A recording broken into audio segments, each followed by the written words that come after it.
Hi there, James Spiro from CTech here, and this is today's update with Israel's ongoing conflict with Iran. So we're getting some numbers out as of today about how many Israelis are currently stranded overseas. Um, the numbers are coming in at the moment. If you see me looking this way, it's because I'm referring to my notes on my other monitor.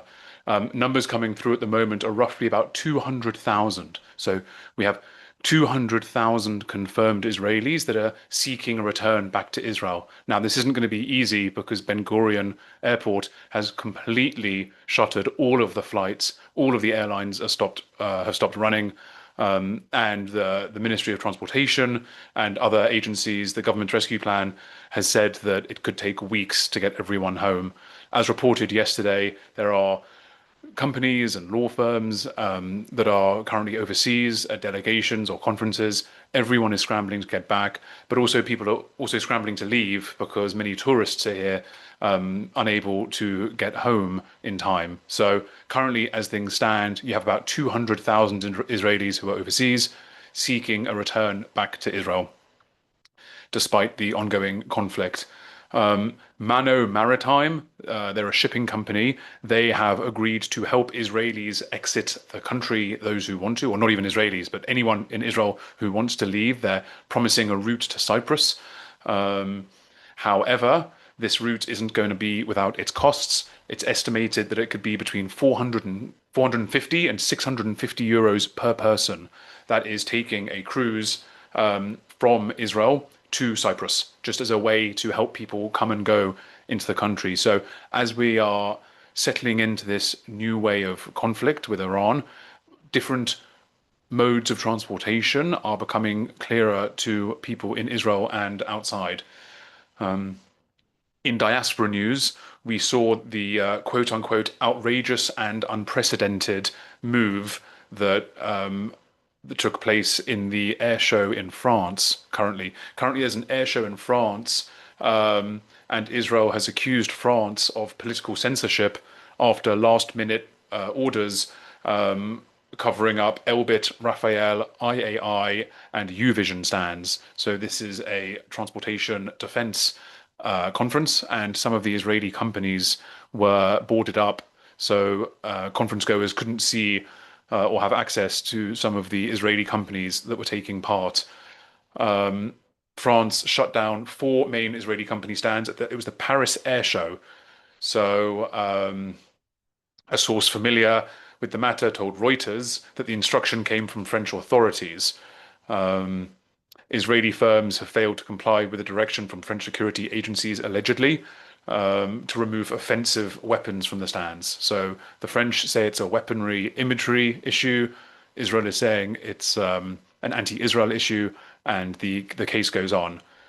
An IDF spokesman today, Brigadier General Ephraim Efi Defrin, said that the IDF has destroyed 1/3 of the Iranian regime, or the Iranian regime's missile launchers, I should say, not the regime itself. That's I just want to confirm. An IDF spokesman said that the IDF has destroyed 1/3 of the Iranian regime's missile launchers. According to him, last night, that is Sunday night, the Air Force carried out several waves of attacks in central Iran, attacking about 100 military targets. So 100 military targets were taken. More than 20 surface-to-surface missiles that were ready to be launched at Israel have been destroyed. So a huge success for Israel on the IDF front in being able to neutralize the threat that Iran is currently facing. Speaking of missiles, we're getting some numbers in after last night's latest barrage. Approximately 370 missiles have been fired at Israel since June 12. 24 people have been killed so far. Most of them were not in protected areas. So Israel and the IDF have been sending warnings to citizens all over the country to get into shelters or bunkers ahead of the attacks once they get identified by the IDF. Now, the majority of the 24 people that have been killed since the start of this outbreak were not in protected areas. They were either in their apartments or they were outside. One of the victims, sadly, was named today as 94-year-old Bella Ashkenazi. She was a 94-year-old citizen from Bat Yam. That's a place just south of Tel Aviv. She was one of 8 people killed in the attack last night that took place. Her husband and son were injured, and they are currently at Echilov Hospital seeking treatment. US Ambassador to Israel Mike Huckabee confirmed that some minor damage has taken place at the American Embassy branch in Tel Aviv. The attack that took place in Tel Aviv last night, there was some contact with the ground, and the American Embassy is located quite near the area, without naming specifics, in that region of the neighborhood.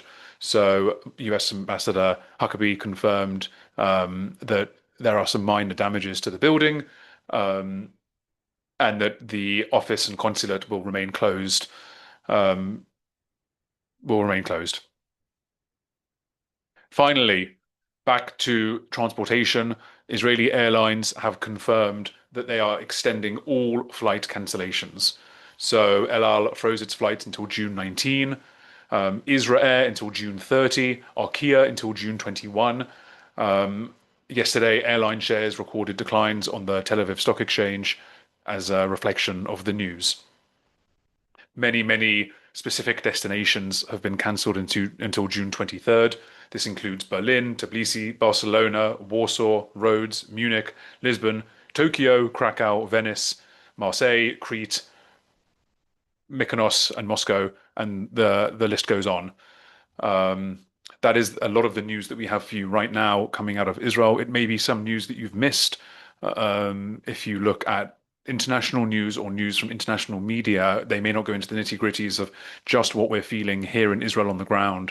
So please be sure to follow CTech on all of our social media channels. That's Facebook, LinkedIn, X, formerly known as Twitter, YouTube, and Instagram. We post videos like this every single day. We'll be keeping you updated with all of the news as we see it. Thank you very much. If you have any news or sources yourself, please feel free to get in touch with us with any eyewitness accounts, and we will be sure to bring you the accurate news coming out of Israel here as the war with Iran rages on. Thank you very much.